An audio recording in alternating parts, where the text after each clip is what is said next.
We're back on the city again, QBS 97.5 FM, broadcasting to you live from Doha, Qatar. As usual, every Thursday for a whole hour, we get a great guest that joins us in the studio.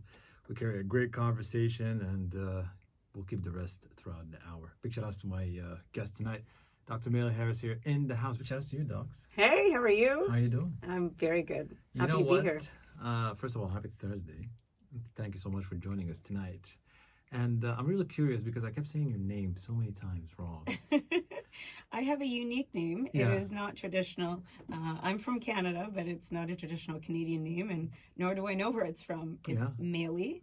So it's like Bailey, but with an M. And yeah, it's tough for people. Sometimes I'm correcting people, but that's okay. I answer to many different things. Miley, Mary. Because I noticed you were answering to all the different names. Yeah, and then halfway I was like, I'm definitely getting her name wrong. So I had to ask you about that. So Dr. Mailie here is a chiropractor. You've been in the field for the past 15 years. And I want to also thank you today. You gave me a very interesting experience because I've never done this before. Okay. And just to get a grasp and a whole vision about what it's like to actually deal with a chiropractor and so much more. Yes. Honestly, I felt like the stress of years has been relieved in a way. You know? Oh, wow. Okay. No, I'm being honest, and because great. I've been doing crazy sports since the age of 16. And a lot of the things that we never know as a young person who's doing sports, whether professionally or not, unless some of my friends who were professional athletes, for example, of course they had their own physiotherapy and they had their own education. But as a person who's doing it as a hobby or just fitness in general, you never know the importance about stretching or seeing a chiropractor from one time to another. So how did you get into the field, and tell us a little bit about it? Okay, so first off, for anyone who doesn't know much about chiropractic, if you've ever fallen down the rabbit hole on Instagram or on TikTok watching the videos where someone cracks someone else, that is what a chiropractor does. So we certainly do much more than that, but one of the main things that people have really grabbed onto lately and made us popular is the sound of the adjustment. It is quite satisfying. Luckily, I like it because I'm doing it all day to people, but I often do some videos on my Instagram page because people want to see what they're getting before they come in to see me, which is kind of cool that you get a preview. We all get nervous and think, what am I getting? Yeah, people get scared. Yeah. Well, somehow they think something is going to go wrong, but you said the chances are very low. I don't blame them. But yes, so I went to school for 8 years. I did a Bachelor of Science first in human kinetics. And then after that, I did another 4 years to become a doctor of chiropractic. So anyone can kind of crack anyone else. I get a lot of confessions. Come into my office, hey, a friend of mine was cracking, and is this bad? The short of the long is it's not a horrible thing to have crepitus or adjustments in your body as you kind of move around. Sometimes if you do it constantly, you're going to create some hypermobility. You're probably not going to get the stuck segment. Usually if someone's kind of moving around and they look like they're trying to crack themselves, that's usually a good indicator they should come to see me. Really? Because I can help find where the stuck segment is, well, the one that's not functioning, maybe it's not sitting right, and then release that, and then I tell people their urge to crack themselves goes way down. So I got into it because my mom needed a chiropractor when I was younger, and my older sister went into it first, and she got me interested. I was really an athlete. I did a little bit of all sports, but I was a professional cheerleader, and I ended up doing that while I went to school. Oh, wow. And so I got affiliated with a lot of professional sports teams. So I did American football players, NHL hockey players, Canada hockey, while I was coaching cheerleading during that time. But it was a great marriage between the two because I got tons of experience with different people. So I've had my hands on so many people over my 15 years of being a chiropractor. This is interesting because you said you've dealt with professional athletes and some like NFL or NBA or basketball players or even hockey. They're pretty big dudes. So does that somehow affect your work? That is a great question. Especially, I'm quite short. I'm like I call it 5'1", but for people who don't know that, I think it's like 150 some centimeters. It's quite short. I tend to wear heels to lengthen my limbs, but the whole idea is force equals mass times acceleration. So mass, I don't have a lot of mass, so acceleration is fast. So I'm very quick with my adjustments, which actually makes it much more comfortable for patients. I don't hold them in weird positions. They're kind of relaxed. boom, it's over. We get it in and out, and Okay. people find it quite comfortable. But is it harder to deal with like a major professional athlete who say, let's say he's 6 feet something? And No, it makes it better. So if you Really? do physics, it's a longer lever. Okay. So the longer someone's leg is, the longer the lever is, and the greater ability to generate force. So any of my engineers listening, you know what I'm talking about. But yeah, so it actually makes it easier. The shorter someone is, shorter the lever, and the more I really have to work hard on my technique. Okay, that's very interesting because You were a treat. You're tall. thank you so much. And I've seen how you move your hands. It is true that you have such a swift or a swish that you cannot actually predict it coming, you know? Is that somehow the secret in That's the the profession? trick. Really? Because people would Yeah. freak out and be like, no, don't do it. But Yeah. if they unexpectedly, No, it's something that actually works really well for me because people can't guard. okay. If they're not guarding, or I say, oh, just loosen them up, that's what makes the adjustment hard. So if I can make people really relaxed Yeah, and move them around and then come in and out really quick with the adjustment, yeah. people say, wow, that was comfortable. Did you find the adjustments No, comfortable? very, very. You know, and also you give a comfortable vibe.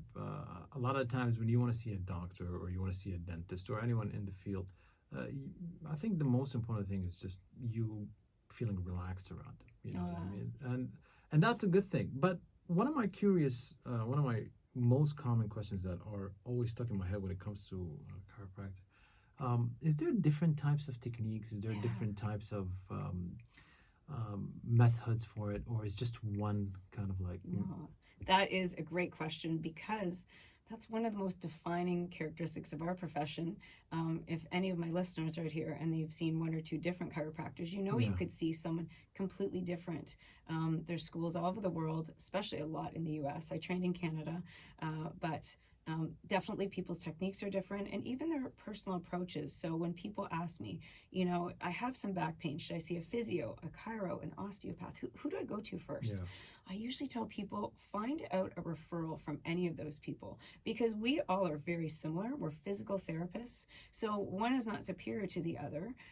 However, it's finding someone you like. How you described you felt comfortable with me. That's important that you have somebody who is honest and forthright with what they think is going on. They Yeah. predict how long it's going to take, and you don't have to guess. You know, you feel comfortable asking questions. So I actually think a personal referral to someone you've said, you know what, I've done it, they were good. Go to that person, whether it's Yeah. a physio, chiro, or osteo. But what's the main difference between them? Like, what's the difference between you and a physiotherapist in a way? Because, for example, here we had a lot of physiotherapists are very common, Yeah. but not meeting a chiropractor is actually common. Yeah, you know So- what? We're getting more popular here. We're a dime a dozen back home, Yeah. so it's fun to be special. So, what's really the main difference between you two? So it's difficult to say because some chiropractors really walk the line of more rehabilitation, which is Yeah. what you traditionally would think Yeah. a physiotherapist would do. But some physios actually adjust like a chiropractor. Yeah. So for me to give a really firm definition between one or the other, it's near impossible. Yeah. I say there's a lot of overlap, and again, it's more who you connect with, who you feel comfortable with. I work with physiotherapists, so let's say I thought you would benefit from some physiotherapy. I would simply send you down the hallway, and it's my priority to get you to who's best for you, Yeah. even if it's not me. I really treat my patients like my family. Like Yeah. if I can help you, I will help you, and if I can't, I'm going to send you to the right person. You know, because the common stereotype when it comes to a physiotherapist, for example, is someone who's working, let's say, with someone who's been through a horrible experience or a Yeah. horrible accident, and they have to get back on their feet again. Do you, as a chiropractor, also work with people who've been through a rough accident or, any horrible incident that affected their mobility, especially in their legs or so, let's say, Yeah. trying to gain back momentum on standing up or walking? Or that's just specifically for physio? No, so the interesting thing is that you can come to see a chiropractor if you're in pain, if Yeah. you need to really address something, or if you're already feeling great and Yeah. you just are interested in wellness and you want to see if you feel better. Yeah. A lot of the time athletes will tell me, or even non-athletes, like amateurs, like people who just enjoy being active, when they lift weights, they feel a freer range of motion, or even when they just move their joints, they can sit up a little bit better. Yeah. They turn their neck a little bit further. Sure. Their blind spot checks are better. Maybe we're going to have, better drivers. Yeah. No, I'm just kidding. Right. But no, people sometimes just don't know what a full range of motion feels like. True. So yes, you can be in pain and come and see us, or you can not be in pain and just be curious about wellness care, want to learn more about your body. If I think you need an x-ray, chiropractors can order x-rays, MRIs, Okay. bone scans, all kinds of things if we think you need it. Yeah. And once again, if I think you're better off with a medical doctor or neurologist even, if you have certain signs, you're at the door because I need to get you to the best place as fast as possible. Oh, wow. But most people don't need that. They're looking for wellness care. And so when I do the screens, and that's why it's important to see a chiropractor who's gone to school, done the background, and has passed their board exams, because you know that they're versed in picking up really bad things, because back pain can show up in so many different problems, cancers, tumors, even a bladder or kidney infection, that's back pain. So it's our job, when you come in and fill out the forms, you often will think, why are they asking me questions about various things? Well, that's just because we are screening you for worse things. But if you don't have those things, I can treat many different types of people too, anywhere from kids, adults, elderly. You know, chiropractic can be for most people, and I will screen for, you know, anyone who I don't think is a candidate. Yeah, amazing. We got so many questions for you. Good. You're not going anywhere. I'm going to hang out. So you're stuck here for an hour. We got a couple of tracks coming up your way. Nikki Ua, Daisy, 24K Golden, Sunroof. This is the remix, and Marshmallow by Khaled. Now we got the call to prayer. Adhan al Ishad exactly halfway through the second hour of this show. But we got so many great conversations. You can definitely be a part of it on the number 92627, our WhatsApp 55975 we got the doc here for an hour, so feel free to ask any questions. Stick around in the meantime. That's right, every Thursday from 6 to 7, we got a great guest that joins us in the studio. Happy Thursday for you. I don't know what are you up to, but we'd love to know. I hope you got some great plans. Weather is kind of getting better, so it's not as hot as before. So hopefully in the next weeks or so, it's going to be, what do you call sweater weather? No, I love this weather. Really? I love weather all year round in Qatar. Coming from Canada, I would hide inside for about half the year because it's too cold. So I don't know. No complaints. Even July, August, I've still got a Really? smile on my face. I love this place. Even July and August? Oh, yeah. Oh, I would lay out in the sun and people call me crazy. I'd be one of them, you know. So I wanted to talk about a very important element when it comes to wellness in general. I think there's an issue when it comes to our day-to-day life. You know, we have a lot of long working hours. The way we sit sometimes is just not it. You always end up having an issue because you're sitting in the office for like 6, sometimes to 9 hours, and you're just sitting in front of the laptop. You're bending your back. Your lower back is under so much pressure. Sometimes your car seat is most likely really unhealthy for you. You know, and so much more. Even the way you work out, the way you move, the way you carry heavy stuff. And on top of that, your nutrition, which is, by the way, big shout out to social media, because the education on that aspect is increasing the awareness about what to eat, when to eat. And for the past 2 years, I've been looking into social media, whether Twitter, Instagram. There's a lot of people who are in the field who are actually working hard to educate people, and of course, with gaining their own personal benefit out of it. But as long as the public is actually learning, you know. So what do you think is the impact of that? Do you get a lot of patients that are affected actually not by sport, but by living in just an unhealthy life routine, and they end up with you? You know, what can you tell us about that, and what can you say are the best preventions, you know? Okay, so when people come into the office, I do ask them a little bit of background about what their lifestyle is like, because healthy people... remember that wallet thing you told me about? Oh, yeah. which is very common. I sneak a look at especially men's back pocket when they're on the table, because we're taught to look for a wear mark where the wallet is, because a lot of men stick their wallet in their back pockets and then drive around and sit around all day, and it elevates one side of their pelvis, and then they wonder why they have back pain. So if I see a wear pattern, I say, do you carry your wallet in there? Take it out. And it's like aha moment. They think, oh yeah, that does make sense, I should take it out. So little clues I do look for. But a lot of people are sitting at their desks all day, or just in stationary positions that humans are not made to be in. So that can be a common issue with people. And we look at lifestyle because so much of people's health is predicted by, do you exercise? What's your nutrition like? Do you get morning sunshine? What's your water intake like? Do you sleep well? Do you have meaningful relationships? Those are the pillars of health, in my opinion. So, and nutrition can be argued in so many different ways.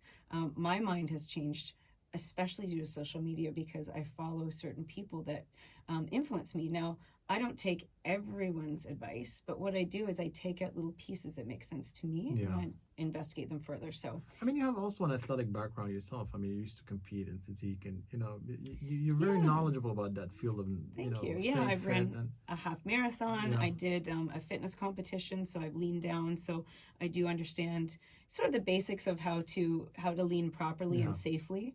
But people's lifestyle does impact their health. So if they are just wanting the adjustment, that's it. We don't go there. But if someone wants me to help them take them further and say, hey, this is the activities I think you should be doing, it's safe to exercise, I reassure people a lot that just because they have back pain doesn't mean they can't move anymore. That's a yeah. misconception. And We they should want move. people to move, right? They should move. Yeah. It's old school if your back hurts to have bed rest. It's Yeah. new school to keep moving, but safely and comfortably until we can get you back to normal. I had an issue once when it comes to stress. I was so stressed because of university days at the time, and a lot of essays and a lot of stuff. Um, that that stress did reflect away into causing me major back pains, lower back pains. You would be surprised. Really, the amount of someone actually asked me today because they were doing a health course, like, why would we need to know psychology? My job is a lot of not psychology itself. I'm certainly not a psychologist, but people, how they're feeling comes out in their body. So if Yeah. you're having the best day ever, probably you're not even going to notice your headache. Really, yeah. Right? I agree. Or if you're having a miserable day or a death in the family, something, that pain comes out in people's bodies so much. So Yeah. one of my questions, especially if I know somebody well and they're coming back with the same problem, is what's your stress levels like? Yeah. Identifying is a first step. Obviously, we can't take someone's stress away, but we can help them deal with it. We can at least address it so that they are aware, Yeah. because stress certainly wreaks havoc on people's bodies. So stress relief is things actually like exercise, things you wouldn't think. You don't think you want to go out for a walk when you're feeling down, but it's actually one of the best things that you can do. Strength training is really important. There's so much research supporting the more muscle you put on your body, the better quality and longevity your life will be. So actually lifting weights. There's some good research that's changed my mind. I didn't do a lot of high intensity interval training until I came to Qatar, and hey, that's real popular here. Really? Yeah. Have you noticed? Totally. But that's great. Honestly, this country's very into being fit and being outside. There's like a CrossFit gym in every corner. Every corner, and what a great Sometimes thing. you go for coffee and you see a bunch of people running along around with the coffee shop. Yeah, running around the gym, around the coffee. And I'm like, what's going on here? And then I'm like, CrossFit gym. That explains it. You know what I mean? So that is so incredible. But props to that, getting people moving and doing stuff. That's one of the reasons I love to live in Qatar is my quality of life personally has gone up because I've been able to get outside. That morning sunshine helps you get that vitamin D. Here we have a lot of vitamin D deficiencies. So, go get your vitamin D levels checked, everybody. And if you are deficient, you can supplement it. And certainly you can eat certain foods like mushrooms. And there's certain foods that actually are enriched with vitamin D or have it naturally occurring and can certainly help you with those aspects. Yeah. Even drinking mineral water is a great idea because there's trace minerals in that. So rather than just drinking tap water or just the regular bottles of water, grab a San Pellegrino or look for the side that says that there's minerals in it because your body needs those things. And when you function optimally, you feel great. Because I feel like there's a mindset that expects once I see a chiro, I'm going to come out of there absolutely well, and I'm going to go back to the same lifestyle that I'm doing. In one adjustment, too. Exactly, and I'm going to fix all my problems in one adjustment. I'm like... Personal trainers get that. Give me abs in one I wish. You know what I mean? You'd see a whole line standing outside. But the issue is you cannot do this and then go back to the same lifestyle. You just can't. I love where your brain's headed because this is step 2. Step 1 is me trying to take away their pain. Yeah. But step 2, they're going to come back with the same pain if they don't change what is causing it in the first place. Yeah. So we work together to figure out, there's funny things I've discovered, like someone's TV was off to the side and their neck was turned and they were having neck pain. Sounds obvious, but until you talk about it, sometimes you don't realize that these little things can make big impacts on your life. That's very interesting. What is the most common issue that you get here in town, when it comes to... Number one thing I treat is low back pain. But some interesting ones that are very popular that people don't even realize. Or they'll say they have shoulder pain, but they're not actually touching their shoulder and they haven't dislocated or had any trauma to your shoulder. Your shoulder is actually a very stable joint until you blow it out. Yeah. So if you have shoulder pain, but you didn't actually hurt it, a lot of the time is coming from where the rib comes in and touches the vertebrae. We call them costovertebral joints, but Okay. those are a common joint that I treat. And it often happens when people do things that are off-centered. So they're, lifting something to the side.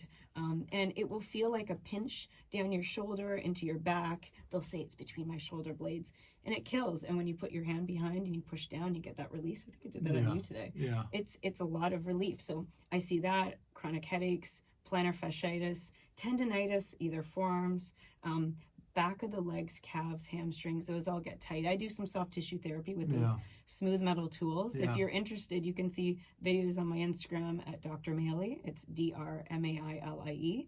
And you can look to see the types of treatments you can get, because treating soft tissue is part of also good healthcare. So I either refer people to get massages, or I do some soft tissue myself, which in turn affects the joints and the bones and the nerves. Interesting. One thing that I want to touch on before we take a pause for the call to prayer, which is football and also professional athletes. And I'm sure you've worked with a bunch in your lifetime. What's the experience like working with a professional athlete or someone who's just a regular patient in a way? And also, do you feel like as an athlete, you're more prone to injuries? You should be more, visiting a chiro more often than regular individuals? Okay, so the first part of the question, is it different treating a pro athlete? A little bit, because they are extremely in tune with their bodies. They can tell you with precision what they were doing when it happened, what it felt like, whereas regular people don't necessarily think about the small, teeny moving parts. But once they become patients, I do notice that later they'll come, C5, like they'll be quite specific. So once you start to get more in tune with your body, it's certainly easier to describe what's wrong. But we work together. If someone's not able to do that, I can help them. Even just by touching an area, I can kind of feel where there's some joint dysfunction. Second part of your question, remind me? But the second part is, because some people would be like, duh, obviously as an athlete you need to have more physio or see a chiropractor. But why I'm saying this is because you as an athlete or as a regular individual, athletes, let's say they have stronger bodies, they have more healthy diet or lifestyle, so they might be not prone to injuries as much as a regular person who has a horrible diet, who's sitting uncomfortably all the time, who's in an office job 24/7. So I feel like you as a regular person, you could be more prone to injury, than an actual athlete. Your train of thought is accurate, and I couldn't even predict. I'll see the regular person with something wrong or an athlete. The difference is the athlete, their money and their livelihood and their life depends on this. So when I'm treating a pro athlete, it's certainly, they're very serious about getting better. They will do anything it takes. Amazing. And I appreciate that. So, I still treat pro athletes and just the average person the same, because we're trying to get them better as fast as possible using whatever team of people. And I mean, I know lots of different people in different specialties. So as I say, if somebody needs my treatment, I'll give it, or if they need a combination of treatments. But pro athletes do use us quite regularly because they do feel optimal. A lot of them will describe that to me. Some pro athletes have never seen a chiropractor, so it just depends. I've met some people later in my life, close friends of mine, who are pro athletes for their whole life, never had an adjustment. And then I gave them one and they're like, man, I was missing out. So, are you serious? Yes, people are scared, or they don't know somebody that they trust in their body. They got to trust you to entrust their body with, especially a pro athlete. So it's word of mouth. that's his earning and bread. So we'll take a little quick break because we got the call to prayer coming up here with another show. We'll be back afterwards, continuing the show until 8 o'clock. That's right. We got a couple of great tunes also coming up here. In the meantime, keep it locked to QBS wherever you are, and happy listening. We're back on the scene again. We're still having a great conversation with Dr. Mailie here. She's a chiro. We're talking about lifestyle. What do you expect? What's the difference between chiropractic practice and also physiotherapy and so much more. In the meantime, there was something that came to my head when I was with you earlier, which is, what's the process like when someone comes over to you? What should they expect? And what is usually the routine that you take them over or you Okay. take them through? So first question I always get is, do I need a referral to come to see you? Yeah. And the answer is no, you can come in and see us. The only caveat to that is if you are trying to get it covered by insurance, you need to call your insurance company and find out, do I need a referral from either a medical doctor or orthopedic surgeon? Yeah. Some do, some don't. But if you don't have insurance or you're not concerned about that, anyone can come in and see a chiropractor. So Yeah. step one, when you book, you're going to get some intake forms, and those ask you about your health history, just extensive information about what's bothering you, if there is anything bothering you. Yeah. And we want to know all kinds of information. Things like your age is really important to me because certain conditions afflict certain people at different ages, even genders. Yeah. So we ask all those questions because I know trends of certain things, and I'll think, there's something called your DDX, which your diagnosis is your DX, and then DDX is differential diagnosis. Like, if it's not this first thing, what other things could it be? So we come up with a list of things for each person I see of other possibilities. If I don't figure out what it is the first time, then what other things could it be, so that you can help them along and give them other ideas. Yeah. So that's really important, to ask lots of good questions to the patient and be very honest with your healthcare provider. And then the process is you definitely want to wear comfortable clothing. With women, I'm comfortable if they want to take off their abayas or their hijabs. They don't have to. They can wear whatever they're comfortable with, but certainly people are relaxed in my office. Yeah. Sometimes I'll watch their gait. They'll do range of motion tests. I get them on the table and I feel over their spine. I do some orthopedic tests. And by the end, before any treatment happens, they come back, sit in the chair, and you saw that little skeleton man I have hanging. Yeah, that was funny. Yeah. We use him for lots of stuff, but him or her, actually, because I like to show people where I'm going to be adjusting. Yeah. And I'll describe to them, what it will feel like, how many treatments it's going to take for me to think that they're going to get better. And we want them to be able to predict what's going to happen. I have two questions. One of them, when it comes to working with pregnant women, for example. Yeah. Is that usually a stressor for you? And what are the most common issues that you face when working with a pregnant woman? Well, first off, just one last thing. People always ask me if it's safe to get adjusted. So there are risks with everything that you do, and the risk that they put with an adjustment, and is randomized control trials. We have put it at 1 in 6 million. Yeah. So it's relatively low. Now, with pregnant women, there's no increased risk to baby. Yeah. Certainly, I'm going to screen for certain things that I don't think are appropriate to adjust. Different conditions. And in that case, certainly I work with other OBGYNs, and I can, send them in the right direction. Even we have a pelvic floor specialist in my clinic.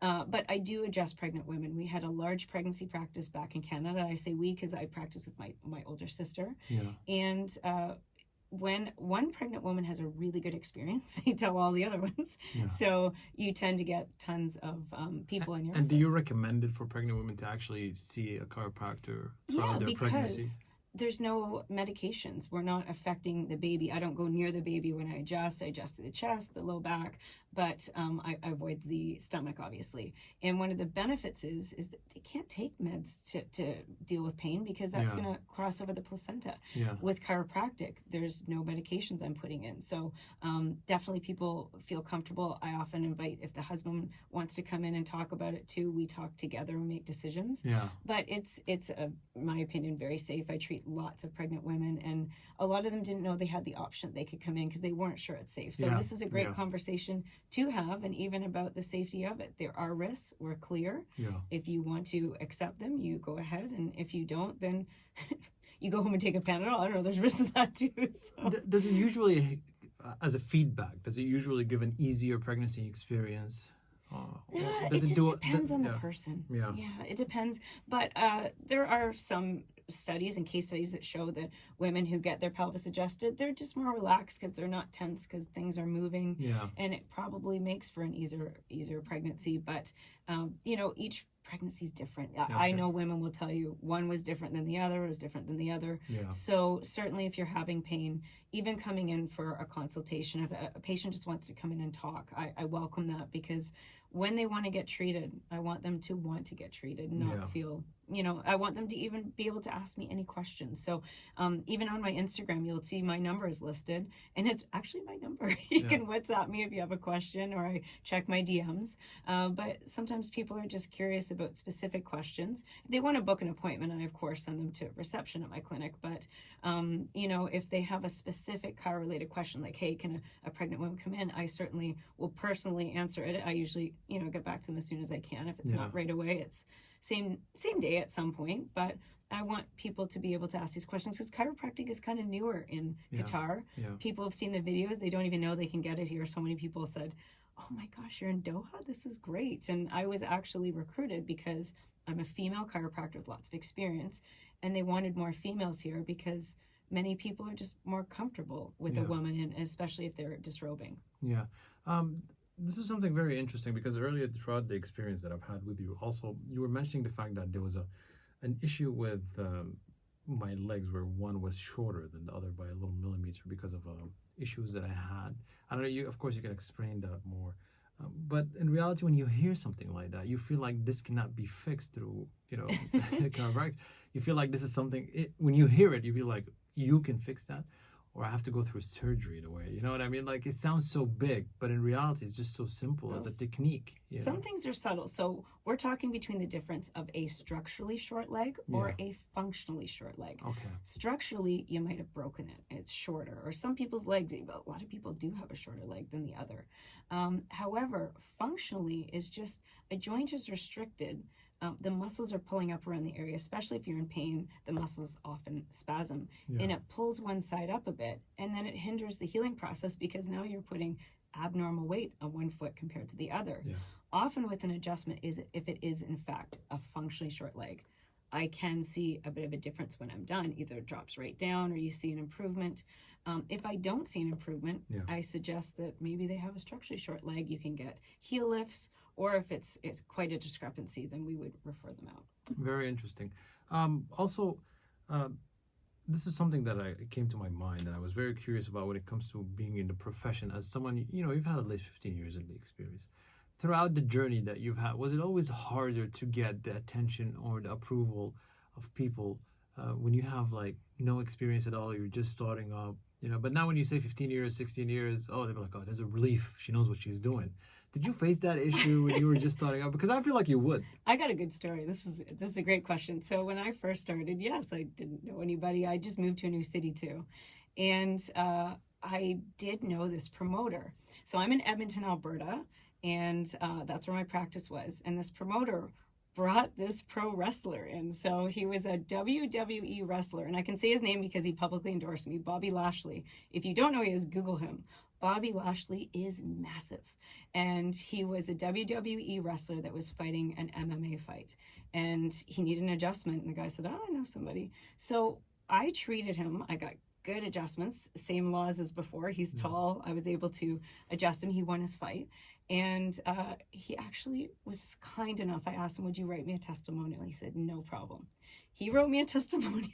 Literally, I got so busy because it is a big MMA city, so lots of fighters came in, and then that gave other people confidence. So all it takes is one person to, tell a friend, like, oh, I had such a good experience with this person. And I mean, if they're high profile, that's even better. But I was certainly grateful to that individual. He probably meant nothing to him, but to me as a brand new chiropractor, it made me much more because busy. When you're talking about this field in specific, this is a great story, by the way.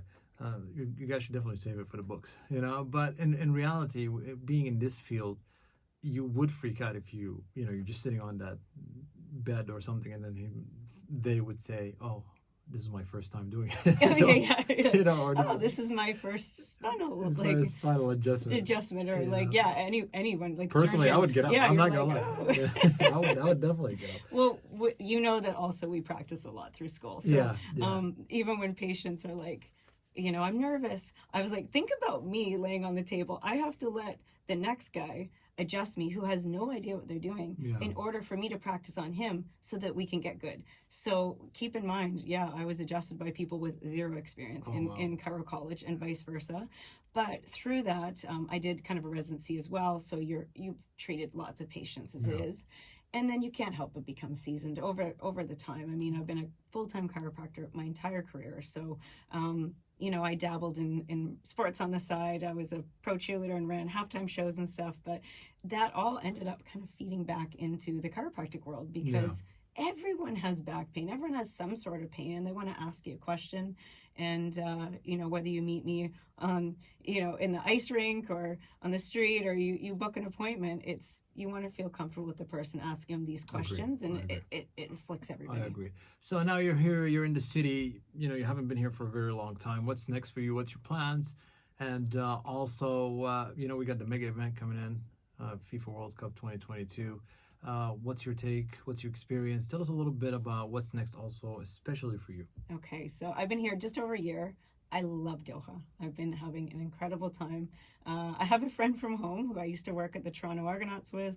My friend Patricia, shout out to her. She lived here, so she's been showing me around. I was so grateful. But the Pearl's beautiful. People are kind. They're welcoming.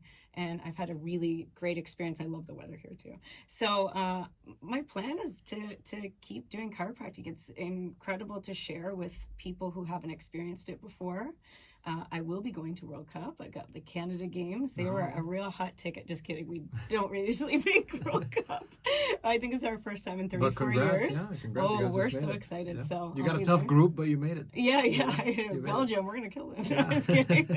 Good luck on that one. It's going to be a tough game, but you guys did it.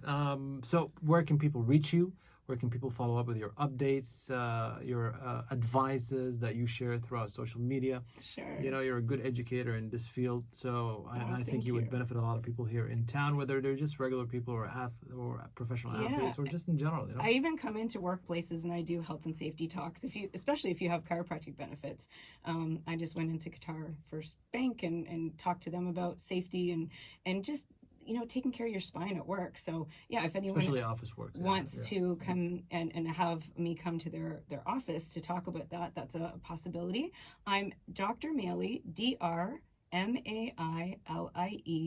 on Instagram, and I'm in the International Physiotherapy Center across from Bellagio Mall in WAB. Yeah. So certainly people can direct message me if they want to get an appointment or want to learn any more information, and I'd be so happy to help them. So definitely reach out. Amazing. Thank you so much. We got the news coming up your way. We're going to kick it off with this one. Most people, Lucas Graham. Thank you so much, Doc. We'll see you soon. Hope you enjoy your journey. For all those that tuned in, keep it locked. We got the 7 o'clock news bulletin. Most People by Rehab coming up your way.